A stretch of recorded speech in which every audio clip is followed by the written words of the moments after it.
A lo largo de nuestras vidas tenemos que enfrentar situaciones que nos ofenden. Puede sentarse, eso es. Situaciones que nos hieren y situaciones que en definitiva nos dañan. Y en este sentido siempre hay uno que ofende y otro que es el ofendido. Hay personas que pueden durar décadas con ofensas y heridas que no logran sanar, porque para ser sanados hay que perdonar, y para perdonar hay que saber perdonar. ¿Cuántas veces no han escuchado esa frase? Yo perdono, pero no olvido. ¿Sí o no? Pues eso no es perdonar. Estás perdonando de boca. Algunas causas de ofensas y heridas son maltratos, abusos, infidelidades, traiciones, falsos testimonios que levantan en contra nuestra o que podemos nosotros levantar en contra de otra persona, acusaciones, abandonos. Todo este tipo de situaciones son causas de ofensas, de heridas, de daño a nuestra alma. Y debemos saber que nosotros no solamente somos los ofendidos, sino que en muchas ocasiones ofendemos. Yo te pregunto en esta mañana, ¿alguien te ha herido? ¿Alguien te ha ofendido? ¿Sí? A mí me han herido y ofendido muchas veces. ¿Usted no? ¿Sí? ¿Sí lo han herido o no? ¿Y tú? ¿Has herido y ofendido a alguien? La respuesta es evidente, ¿verdad? Aquí no hay ni uno solo que se libre. Por eso Jesús le dijo a aquellos fariseos, a aquellos religiosos, que el que estuviera libre de pecado, que tirara la primera piedra, porque aquí todos, como quien dice, somos culpables, estamos untados. Así que nosotros también hemos ofendido, y es por eso que el Señor trae a mi corazón un pasaje que hay en la Biblia y que me gustaría que lo leyéramos juntos. Está en Mateo capítulo 18, versos del 21 al 23, y he titulado la palabra en esta mañana, perdona. Perdona como con signos de admiración. Perdona. Como una orden, ¿vale? Dice la palabra de Dios de la siguiente manera. Mateo 18, 21 y 22. Entonces se le acercó Pedro y le dijo: Señor, ¿cuántas veces perdonaré a mi hermano que peque contra mí? ¿Hasta 7? Jesús le dijo: no te digo hasta 7, sino aún hasta 70 veces 7. Y a continuación Jesús le contó a Pedro y a todos los discípulos que estaban allí una parábola. Contó una historia de aquel entonces, cotidiana, para que ellos pudieran entender la magnitud de lo que se trata el perdón. Les contó esta parábola para que entendieran bien cuántas veces Pedro debía perdonar, y todos nosotros, a los que nos han ofendido, nos han dañado y nos han herido. Y quiero que leamos juntos esta parábola a partir del versículo 23 en adelante. Mateo 18, 23 al 35, dice la palabra de Dios así: por lo cual, está Jesús hablándole a Pedro, le está diciendo, tú debes perdonar 70 veces 7.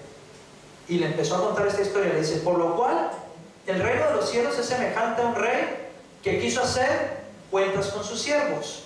Y comenzando a hacer cuentas, le fue presentado uno que le debía 10,000 talentos.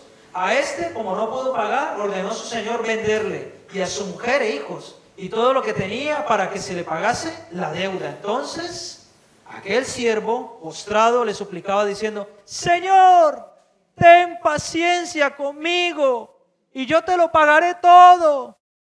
El señor de aquel siervo, movido a misericordia, le soltó y le perdonó la deuda.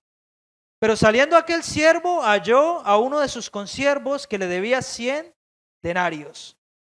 Y haciendo de él, le ahogaba diciendo: págame lo que debes, págame lo que me debes. Entonces su consiervo, postrándose a sus pies, le rogaba diciendo: ten paciencia conmigo y yo te lo pagaré todo. Mas él no quiso, sino fue y le echó en la cárcel hasta que pagase la deuda. Viendo sus consiervos lo que pasaba, se entristecieron mucho y fueron y refirieron a su señor todo lo que había pasado.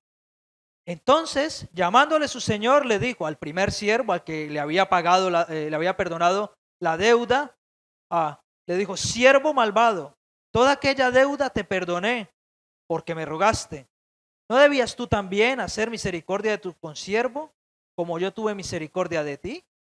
Entonces su señor, enojado, le entregó a los verdugos hasta que pagase todo lo que debía.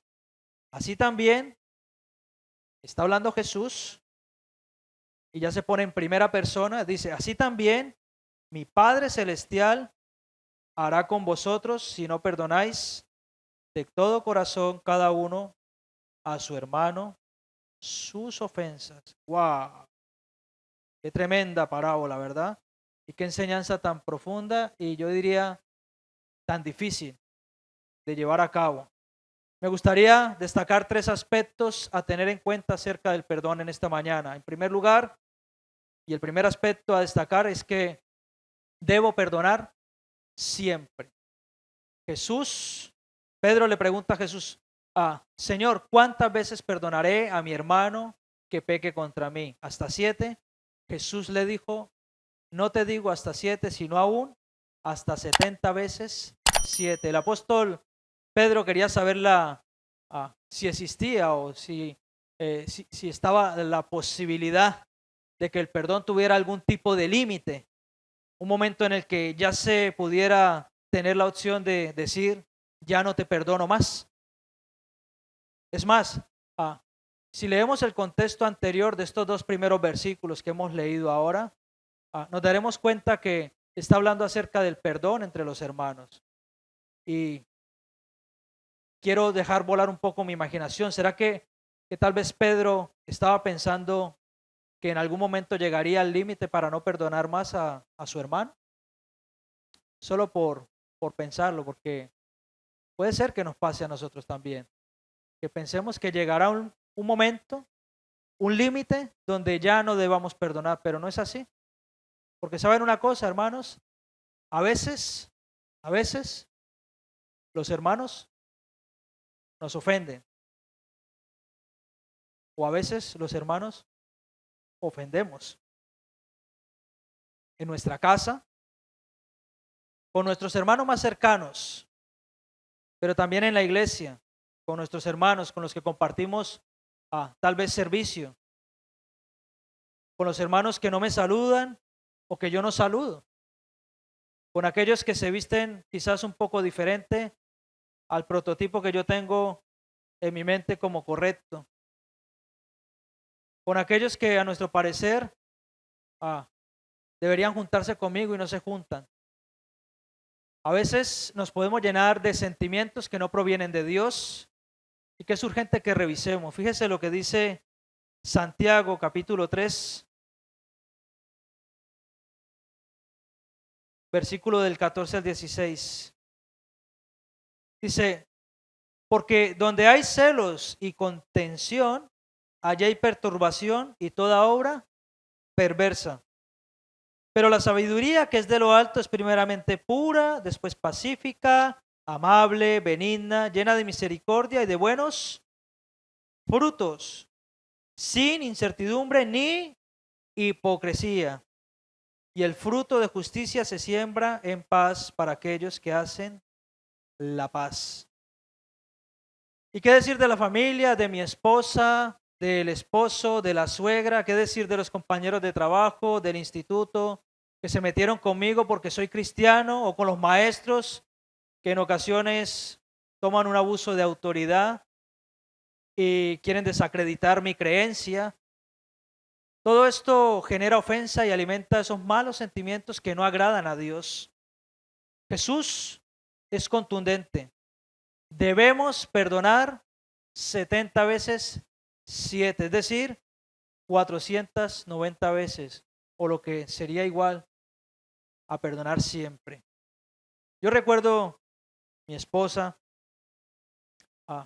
que no se llevaba muy bien con mi madre. ¿A cuánto les ha pasado aquí?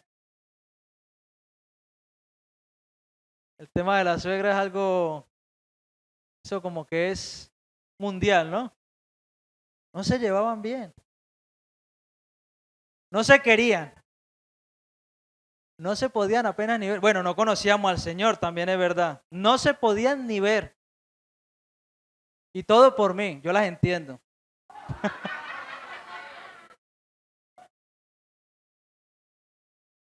Mire, en una ocasión, claro, la madre protege al hijo y la mujer protege al marido. A veces, bueno, el que ha vivido esta situación sabe lo que hay, ¿no? Uno no sabe ni para dónde tirar. Mi mamá es mi mamá, mi mujer es mi mujer, ¿sí o no? Uno no sabe para dónde tirar. Se encuentra uno como ahí dividido en dos aguas. Y uno intenta calmar el ambiente, pero a veces es difícil, es complicado. En una ocasión vivíamos en Mallorca, no conocíamos todavía a Dios y nos íbamos de paseo, fíjese. Estábamos ahí, bueno, no estaba mi mujer y mi suegra estaban ahí con tensión. Mi mujer le cerró la puerta, aquí no te subes. Estaba metiendo en un buen problema. Yo les he contado que mi madre es así, ¿no? Dije, madre mía, como le dé por sacar un palo de escoba aquí. Le cerró la puerta del coche en toda la cara. ¡Pah! Y ahí nos fuimos. Hasta que conocieron al Señor. Se perdonaron y ahora se quieren. Ahora mi madre cada vez que viene a casa o cada vez que vamos a visitar a mi madre, siempre le tiene un regalo, un bolso, unos zapatos, no sé qué, salimos a comer juntos y eso quedó atrás. Se pudieron perdonar. ¿Eh? ¿Hay alguien a quien debes perdonar?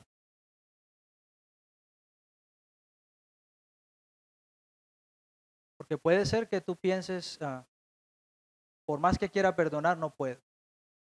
Déjame decirte en esta mañana, en el nombre de Cristo Jesús, Dios te va a ayudar a hacerlo. Dios te va a ayudar a perdonar. Por muy profunda que sea la herida, Dios quiere que tú perdones a aquellos que te han agredido, que te han ofendido y que te han dañado. Así que en segundo lugar, el segundo aspecto a destacar acerca del perdón es que yo debo rendir cuentas. Fíjese lo que dice Mateo 18, 23 y 24. Por lo cual, el reino de los cielos es semejante a un rey que quiso hacer cuentas con sus siervos. Y comenzando a hacer cuentas, le fue presentado uno que le debía 10,000 talentos. Hemos leído que el rey quiso hacer cuentas y llamó a sus siervos, y es por eso que nosotros, que nos llamamos siervos de Dios, debemos tener muy en cuenta esta parábola. Somos llamados a dar cuentas, hermanos, a nuestros hermanos. Debemos rendir cuentas en el banco. Debemos rendir cuentas en todos los ámbitos de nuestra vida, pero también debo hacerlo en mi iglesia, con mis hermanos, con mis pastores. Cuando tengo un servicio y no puedo hacerlo, también cuando estoy mal, debo rendir cuentas para recibir ayuda, acompañamiento, consejería. Fíjese lo que dice Hebreos, capítulo 13, verso 7. Dice, acordaos de vuestros pastores que os hablaron la palabra de Dios, considerad cuál haya sido el resultado de su conducta e imitad su fe. Así que ahí tenemos un pasaje que lo podemos tomar en cuenta para saber que nosotros también debemos rendir cuentas. De la misma manera que nos rinden cuentas a nosotros, nosotros debemos rendir cuentas porque si no, no funciona. Cada uno de nosotros tenemos que rendir cuentas a Dios, evidentemente y principalmente. Y alguno puede pensar, eso está genial. Así nadie se mete en mi vida y hago con ella lo que mejor me parece. O yo no cuento lo mío a nadie. ¿Le ha pasado? Tener ese sentimiento de no querer que nadie sepa de su vida, porque a lo mejor no lo van a entender, o porque quizás uno es el caso único en el universo. No, lo que te ha pasado a ti y lo que te está pasando, eso lo ha vivido muchísima gente también. Si no abrimos nuestro corazón, no vamos a poder ser sanados. Van a seguir esas heridas abiertas. Ya Dios lo sabe. Y como Dios lo sabe, pues Dios me lo arregla, ¿sí o no? Yo contigo, tú conmigo y aquí no pasa nada. Él conoce mi corazón, ¿vale? Pero también ha puesto una congregación, el cuerpo de Cristo, para que los unos a los otros nos ministremos. nos ayudemos, nos animemos, oremos los unos por los otros, soportemos las cargas los unos de los otros. Yo le rindo cuentas solo a Dios. Yo no quiero que los pastores se den cuenta de mi vida. Esas cosas se piensan, ¿sí o no? Yo a los pastores no le cuento mi vida. Algunos hasta bloquean. Imagínense, bloquear al pastor. Fuerte, ¿verdad? Aquí le mando un versículo. Hebreos 13:17. Vea lo que dice. Hebreos 13:17. Dice la palabra de Dios. A ver. A la de 3. Vamos a leerlo todos juntos. 1, 2, 3.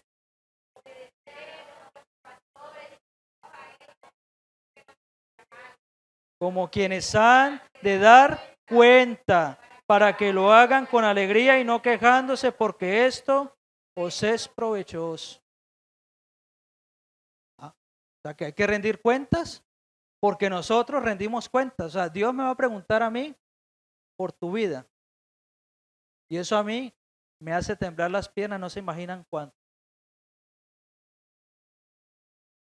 Es una responsabilidad tremenda. Y por eso cuando te pregunto, o cuando la pastora te pregunta, ¿cómo estás? Dile cómo estás. No digas, estoy bien, cuando estás por dentro fatal, te quieres morir. Dios nos va a pedir cuentas a nosotros por la congregación. Y eso, la verdad que eso es una responsabilidad tremenda, hermanos. No, pero algunos dicen, no, los ciberpastores, ¿no? ¿Cuántos de aquí no ven pastores ahí online? Los ciberpastores, ahora se ha puesto de moda el metaverso. O la iglesia online. Cuando te enfermes, dile al ciberpastor que te vaya a visitar. ¿Sí o no? ¿Va a venir el ciberpastor a ayudarte? No creo. ¿Sí o no que no? Eso sí, mande la ofrenda, mande el diezmo para el, ¿sí o no? El metaverso, la realidad aumentada, la realidad virtual te aleja de la realidad real. Y es verdad que estos avances tecnológicos tienen cosas positivas, pero también tienen cosas que no son tan positivas, que son negativas, que nos pueden llegar a enajenar de la realidad, de la verdadera realidad. Imagínense una iglesia en el metaverso donde yo pueda ir y tomar un avión aquí en el aeropuerto de Las Palmas, estar en un par de horitas en otra ciudad, en una iglesia que yo mismo he creado, con el predicador preferido y que me hable del tema que yo quiero oír. Eso no es la realidad. Pues la realidad virtual en ocasiones nos aleja de la realidad real o la verdadera realidad. ¿Y qué decir de las iglesias online? ¿No? Abro el YouTube, pues quiero que me hablen de las 70 semanas de Daniel. Pinch. O como me siento triste, depresivo, pues predicaciones. ¿Qué hacer para la depresión? Toda la carta. Pero no, tú tienes una congregación local. Tú tienes unos hermanos en la fe. Tú tienes unos hermanos con los que tienes roces. Y es aquí donde vas a crecer, en medio del servicio. Si nosotros nos sumergimos en ese tipo de cosas, no vamos a poder ser capaces ni de perdonar, ni de ser perdonados. Hermano, tienes una iglesia que te ama y que ora por ti, que se preocupa y que ha de dar cuentas a Dios por tu vida. Pero tú también tienes que dar cuenta, no solamente a Dios. También debes rendir cuentas a tus hermanos, a tus pastores, a tus líderes, a las personas que están en eminencia. Yo te pregunto en esta mañana, ¿estás rindiendo cuentas?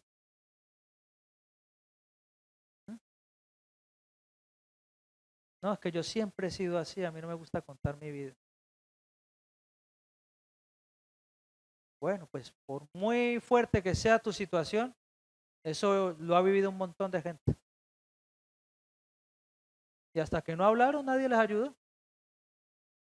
¿Saben por qué vienen muchas veces esas enfermedades como la depresión y los cuadros de ansiedad, no? Porque la gente traga, traga, traga, traga, traga, y el cuerpo tiene un sistema de autodefensa que desconecta. Dice, no más, no aguanto más. Y por eso las personas llegan y se encierran en una habitación, no quiero saber nada. Caen en una depresión. Aparte de que es un tema espiritual. Pero mira, tengo un problema económico, no consigo trabajo, lo que sea, yo necesito ayuda. O tengo una lucha en un pecado. Necesito que alguien me apoye en oración, que me acompañe a orar. El pecado que puedas estar viviendo, ya mucha gente lo ha vivido también. Entonces no es nada nuevo, hermano. Necesitamos rendir cuentas. ¿Estás rindiendo cuentas? ¿Tienes hermanos? ¿Tienes iglesia? ¿Tienes pastores? Si los tienes, ojalá que sí. Si los tienes, rinde cuentas. Qué bonito que es cuando una persona se acerca y dice, en esta ocasión puedo, no puedo. ¿Saben lo que le digo, no? O cuente conmigo. O que te dicen, mira, estoy pasando por esta lucha, necesito apoyo en oración. Qué bonito que es eso, hermano. Y eso no sorprende a nadie. Ningún pecado puede ser tan fuerte como para sorprendernos, porque al fin y al cuentas tenemos una naturaleza que se inclina hacia la maldad, hacer las cosas malas. Y por eso necesitamos la ayuda y el apoyo de los hermanos, de una iglesia local, de una congregación, de los pastores, evidentemente, principalmente de Dios. Pero no te ensimismes intentando buscar la solución por ti solo. Así que hemos visto, en primer lugar, el primer aspecto a tener en cuenta en relación al perdón es que debo perdonar siempre. En segundo lugar, debo rendir cuentas. Aquel rey le pidió cuentas a su siervo y hemos visto que debemos rendir cuentas y que nosotros, en el caso mío que me ocupa, yo debo rendir cuentas por vosotros. Así que es delicado el tema. En tercer lugar, y el tercer aspecto a destacar acerca del perdón es que debo recibir y dar perdón. Fíjese lo que dice Mateo 18, 25 al 27. Dice de la siguiente manera, a este, como no pudo pagar, ordenó su señor venderle y a su mujer e hijos y todo lo que tenía para que se le pagase la deuda.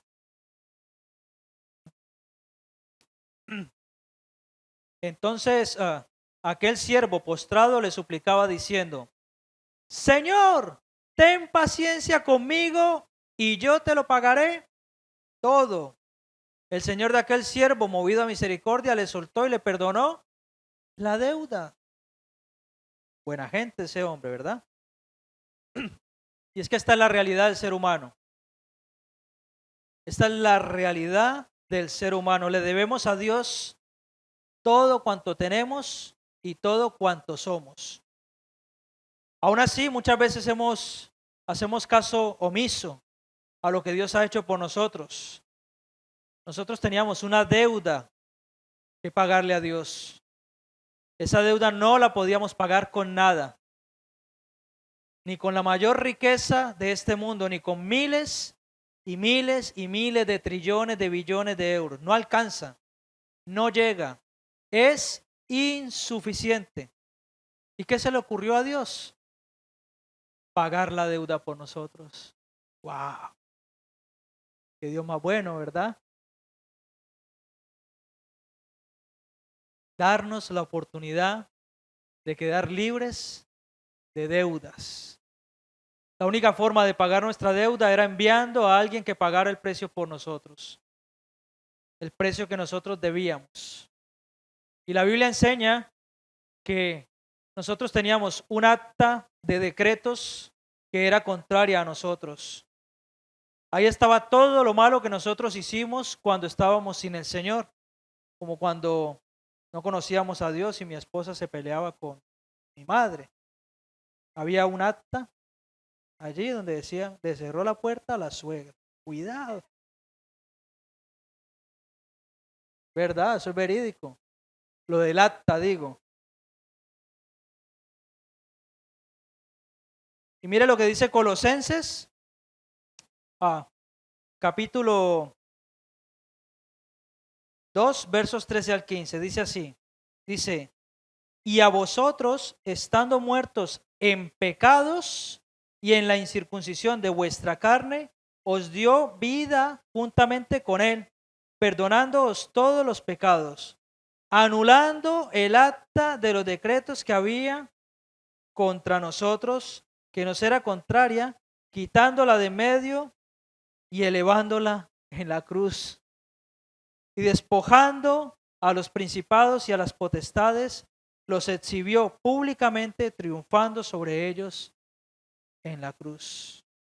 Así que ese sacrificio que hizo nuestro Señor Jesucristo en la cruz del Calvario es la mayor riqueza que nosotros tenemos.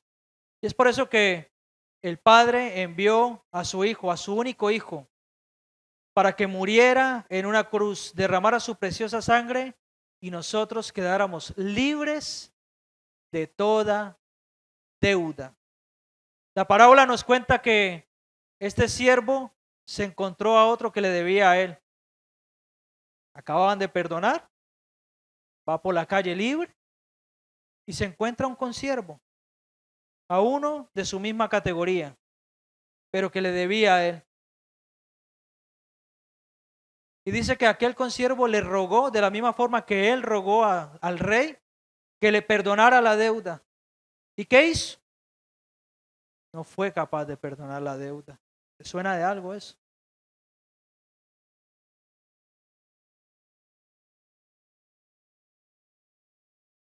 Por el contrario, dice que le ahogaba cobrándole y que le envió a la cárcel. Veamos la magnitud del asunto, hermanos. El rey le perdonó a su siervo 10,000 talentos, que equivale a la módica suma de 100 millones de euros, casi nada. Y el siervo no fue capaz de perdonar a su compañero 100 denarios, que equivale a la cuantiosa suma de 88 euros con 92 céntimos. Y lo mandó a la cárcel. ¿Y tú? ¿Has pensado alguna vez cuánto te ha perdonado Dios?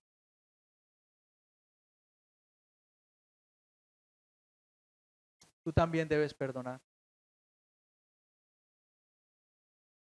Por muy grande que sea lo que te hayan hecho, debes perdonar. Tú debes perdonar y yo debo perdonar. Que el Señor nos ayude, hermano,